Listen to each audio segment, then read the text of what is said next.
This is me 4 weeks before my wedding. This is me a week before my wedding. This is me 48 hours before my wedding. This is me at my COVID-19 wedding. This is me now, 2 months after said wedding. And I'm not going to be giving you guys serious marital advice because I've only been married for like 2 seconds, so I'm not really qualified to do that. But I did ask some people who had a little bit more experience than me. Marriage advice? Marriage advice? You have to cook good food because, man, when he is hungry, he's ugly. Never go to bed angry because your partner might die in their sleep and then you'll never be able to say sorry for killing them. Yeah. You have to not hear in one ear. Don't get married. Don't do it. Ugly. You can't listen to it every time. You're gonna lose it, man. Okay, so those were not the people that I asked advice from, but if I do say so myself, that was pretty good advice, I think. I made it all up. It was great. So a couple months before my wedding, everything was chaos, and I will make a separate video talking about that. And just like I used to procrastinate in college and pull an all-nighter right before an exam, I did the same thing, trying to cram in a bunch of marriage knowledge right before my wedding. Honeymoon, and then after that you just put up with each other. Express love needs to carry you through. And as I was trying to figure out what I needed to do from a religious standpoint, legal standpoint, I realized that there are probably a bunch of other people out there who are really confused and going through the same thing. So I did two things. One, I recorded some of my journey. Two, I did reach out to people for advice. I did do actual interviews with real people, not... Okay, so here are the things you need to know before you get married. And just a side note, this would be from a Muslim American perspective because that's what I am. So some of this might apply to you, some of it may not.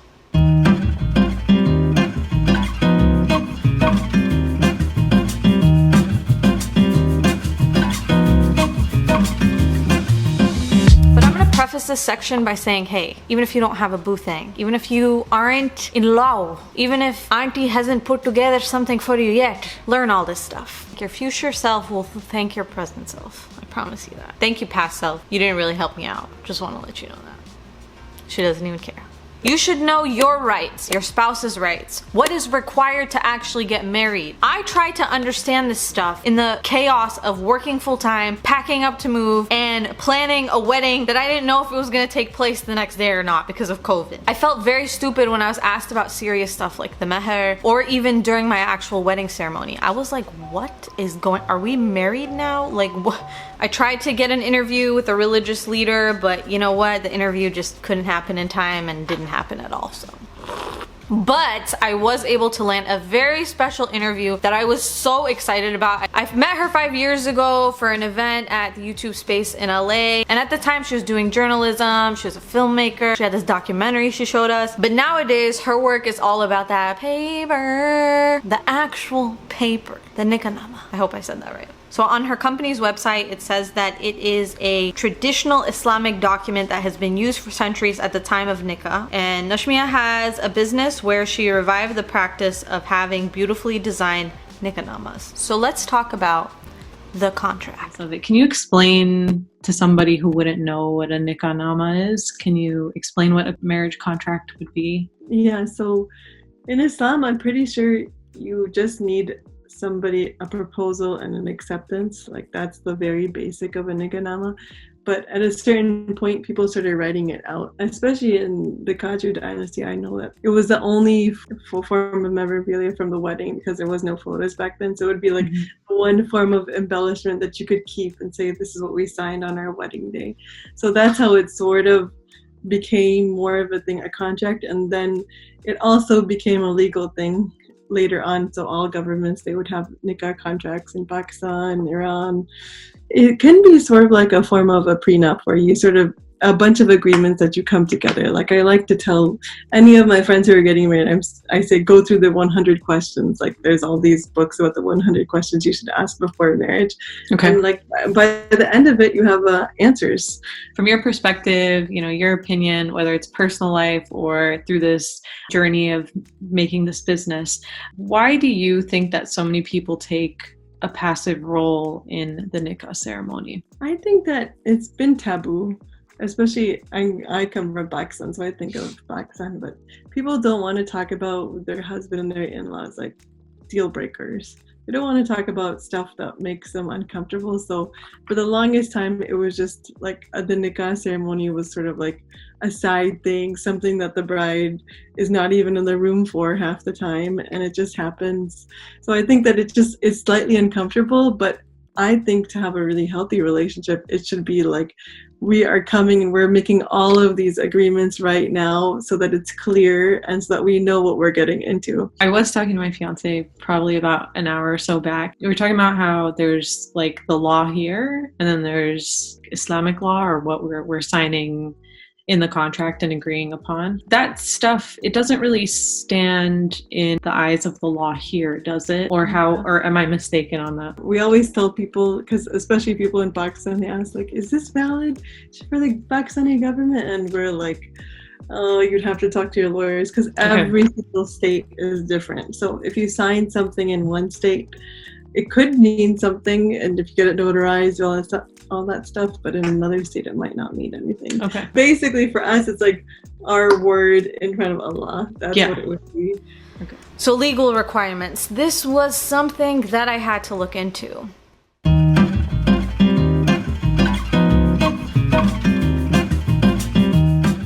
Whatever I'm talking about in this video, I want you to know that it may be different wherever you live. So depending on the country, the city, even the county that you're in, you need to look up and find out what the process is and what the requirements are. And don't procrastinate on this, because in some cities, in some counties, it might be really difficult to get an appointment. So I did it probably about 3 to 4 weeks before the wedding, where I went online, filled out the form, and then I called them to ask questions because I was still confused.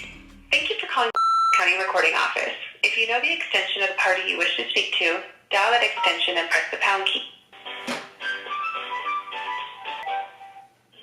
I'm calling because I applied for a marriage license or certificate, and I hadn't heard back, and I was wondering if I can schedule an appointment to come to the courthouse, or if I was supposed to hear back from you guys. No, we would not contact you. Did you fill out the kiosk? Yes. So when we get the marriage license, we are all set. Like we can then officially have an officiant marry us and all that. Okay. Yeah, so when you walk out after your appointment, you'll have your marriage license in hand. Okay. And then you can use it at your ceremony. If I'm moving to Texas, do I have to do anything there? Like, does this only count for Colorado? No, your Colorado marriage license will be good anywhere in the U.S., but you might want to it does need to be recorded. To be fair, I did think that I did all this properly, but at the end of the day, I still got things very, very wrong. So what I took away from that phone call was that I needed to fill out a form online, which I had already done. I set up an appointment for me and my fiance to go in and actually get the certificate. And then I set another appointment after the wedding to go get it recorded, which my mom actually took it because I was unable to. So the mistake that I made,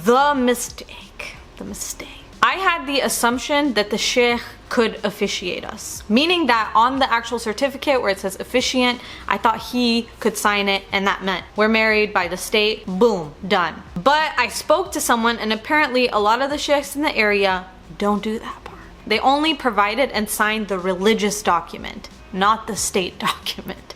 Don't drink my tea.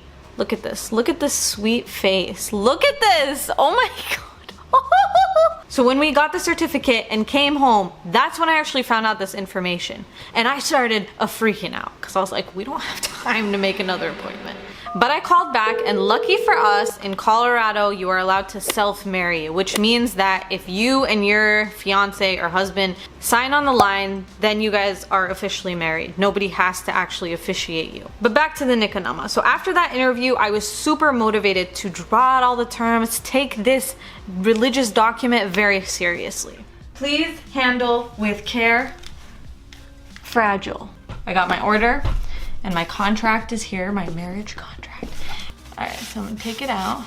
It has like a little seal. Wow, that's beautiful, mashallah.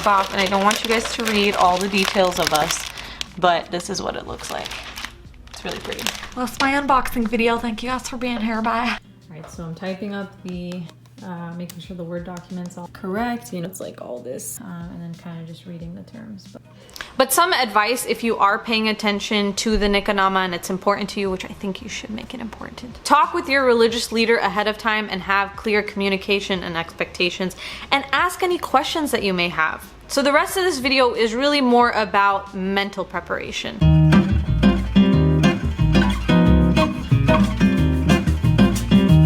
I was one of the last people out of my close friend group to get married. The things that I saw and heard terrified me. Everyone always said two things. One, marriage is hard, and the first year of marriage is the hardest. So as I was Googling and browsing my feeds to really soak up all that marriage wisdom and to also find people that I could reach out to, I came across Yasmin Al-Hadi. I don't know how guys are always winning. It's like they get white or silver hair and they're like, oh my god, look at that silver fox, look at that salt and pepper beauty. They get like a billion and it's like, that means he's successful, yeah. And let me just start by saying her Instagram highlight story thingies are gold. So I reached out to her and she graciously agreed to do an interview with me.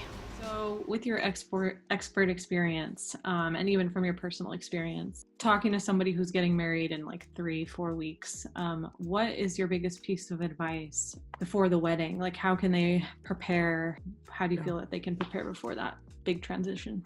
So I always talk to everybody who is interested in pairing for life to take it just as seriously as the wedding planning. So, you know, a lot of us, we want to make sure our dress is perfect. We will order it 6 months in advance, a year in advance sometimes, you know, and we're not thinking about, okay, well, have I set up like premarital counseling so that I've established care? Premarital counseling is it's not as important about the questions that they're going to ask you in premarital counseling as the fact that you have now an established mental health care provider, so that when the issues arise in the future, now you've established care with somebody who knows the both of you and can speak to resolving things in kind of a dispassionate, disinterested way.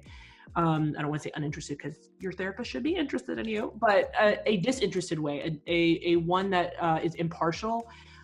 Your friends and your family are your cheerleaders. They love you. So when you go to them with your marriage trouble or your marriage problems, which will occur, they are going to paint a certain picture about your spouse. So an attempt to have premarital counseling helps sidestep the very natural inclination to go talk to the people that you love the most about your problems. And instead, going to a professional to talk about your problems helps you protect your spouse from any maybe fleeting negative thought, you know, any fleeting negative feeling that you may have against them that your family or friends would hold on to.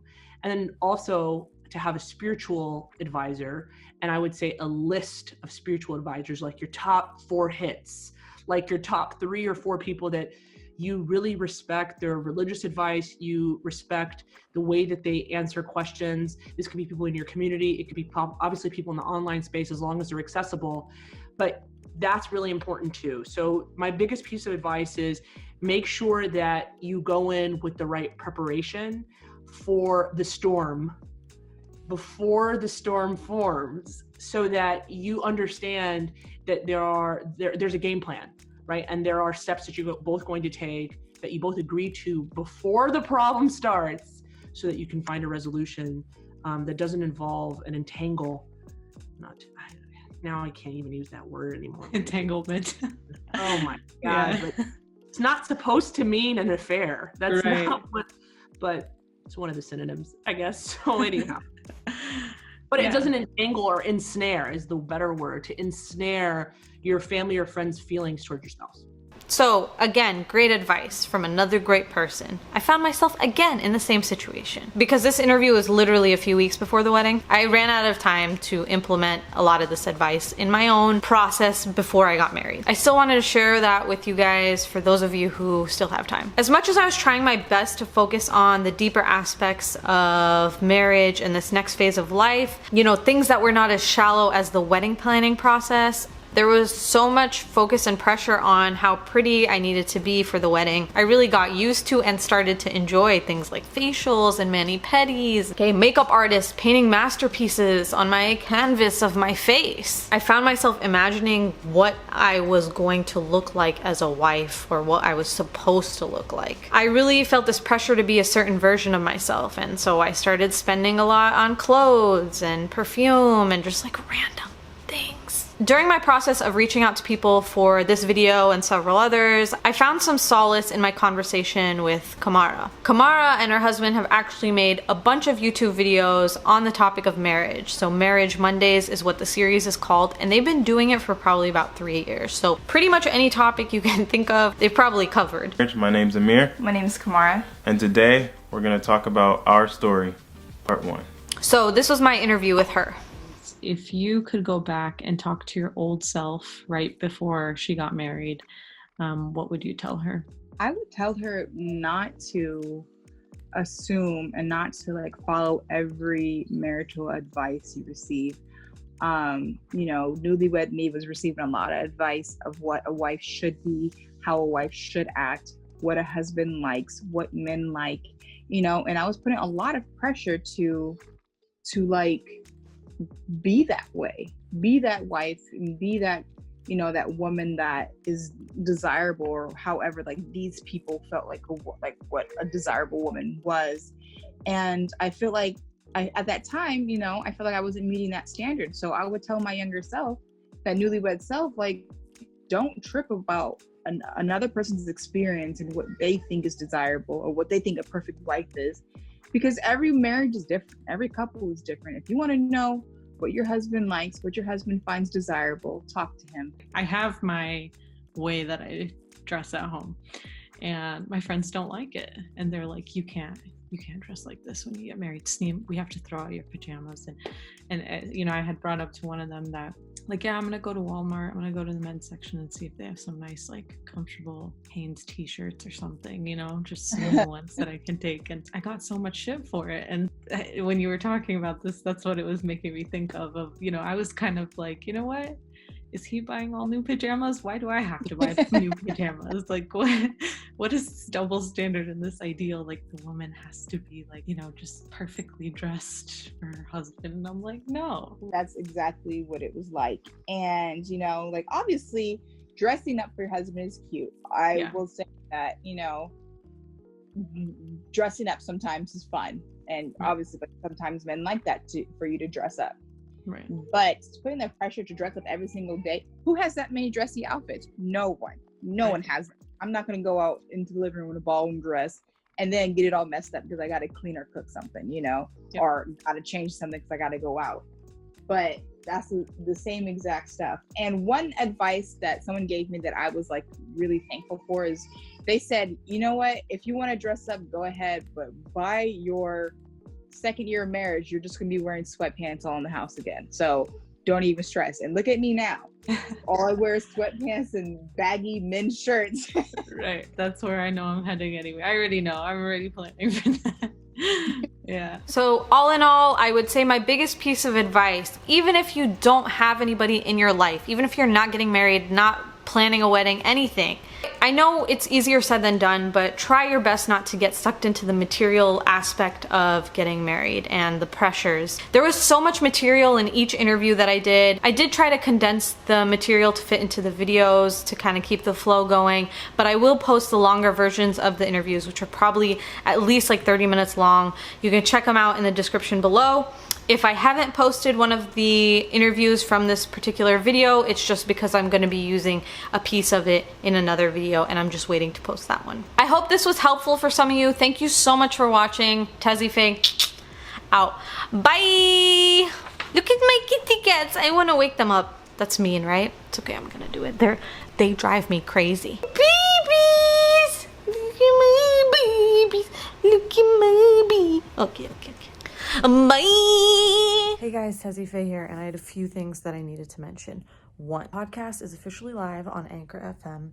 Now, it's not on Apple Podcasts because there's a whole review process, so don't worry, eventually we'll get there, inshallah. But my first episode is up with Jenna Farouk from my Black Lives Matter video. So go listen to Unfazed by TazzyPhe. If any of you guys like that green hijab that I was wearing in this video, that was from Haute Hijab, and there's an affiliate link in the description of the video. They also have 2 more colors that they sent me, but they have more colors if you're interested. But use that link. It really helps me out if you would like to purchase them. They're beautiful. They feel amazing. If you're interested in getting a nikah nama, there's also an affiliate link for that in the description of the video. You'd be helping out 2 Muslim women by doing that. Only if you want to buy it, though. I'm not pressuring you guys to buy it if you don't. Okay, now I'm really signing out this time. Thank you guys so much for watching. TazzyPhe out. Bye.